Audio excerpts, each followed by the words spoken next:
Okay, so there are people claiming that Robert Helenius took a dive against Anthony Joshua. And you may recall they were saying the exact same thing when he fought Deontay Wilder. They said he took a dive in that fight as well. And in fact, you can look up some of the most famous and devastating knockouts in boxing history on YouTube. And you'll always find at least a couple of people in the comment section claiming that the guy took a dive. Off the top of my head, Michael Moorer against George Foreman. There are people claiming that Moorer took a dive. Michael Moorer when he got knocked out by David Tua in one round. There were people claiming that that was a dive. And in fact, there were even people claiming that Anthony Joshua took a dive in the first Andy Ruiz fight. Now look, dives do exist in boxing. We know that. Only a fool would deny it. But what also exists in boxing, and what's far more common, is fans who don't understand how hard these heavyweights hit and who don't appreciate how diminished a fighter's punch resistance can be towards the end of their careers when they've been knocked out cold a bunch of times. Robert Helenius was knocked out badly by Johann Duopa. This is him here on the canvas, totally out. He was also knocked out in similar fashion by Gerald Washington a few years ago. That's him on the canvas there. And then, of course, last year, he was knocked out by Deontay Wilder. This is him here. And then most recently, of course, Anthony Joshua. Now, when Michael Venom Page got knocked out by Douglas Lima, different sport, but same principle applies.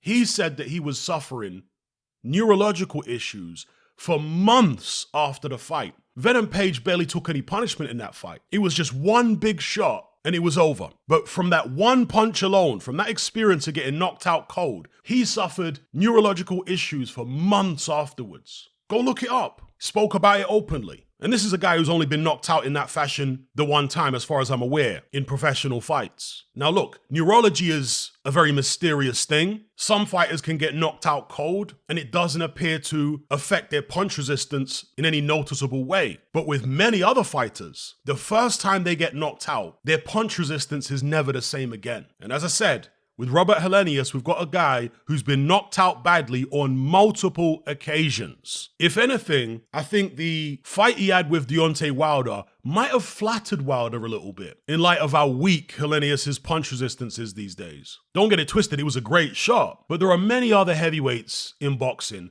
who would have been able to take that punch from Wilder and stay on their feet. The same goes for the shot he got hit with in the Anthony Joshua fight.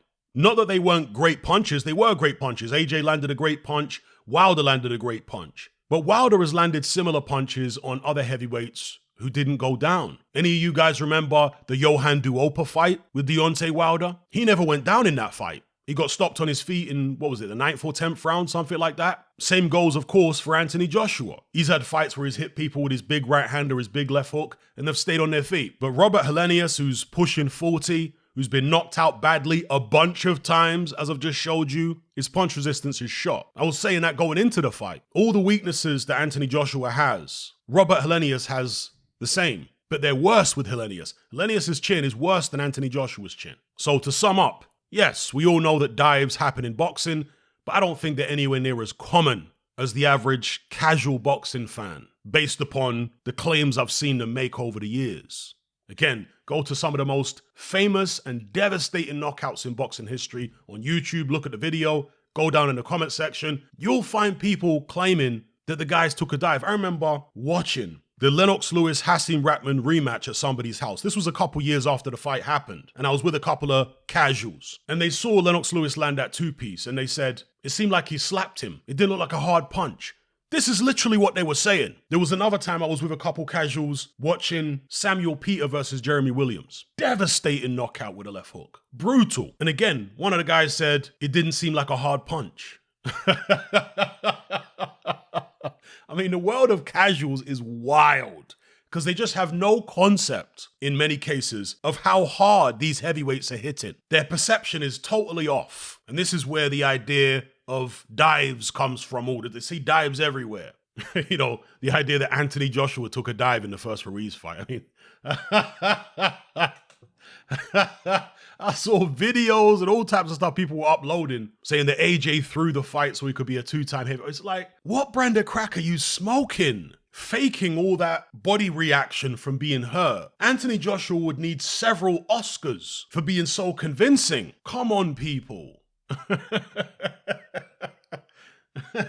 A lot of casuals just don't know what they're looking at. And I always encourage them, go down to the boxing gym, put on a pair of boxing gloves, get in the ring, try it for yourself. Be around it, watch people spar, go to some amateur shows, go to some pro shows in a small venue like York Hall. Get a seat where you can see the action relatively close up, particularly if it's heavyweights fighting. Then you will gain a better appreciation of how hard these guys are hitting. Anyway, I'll leave it there.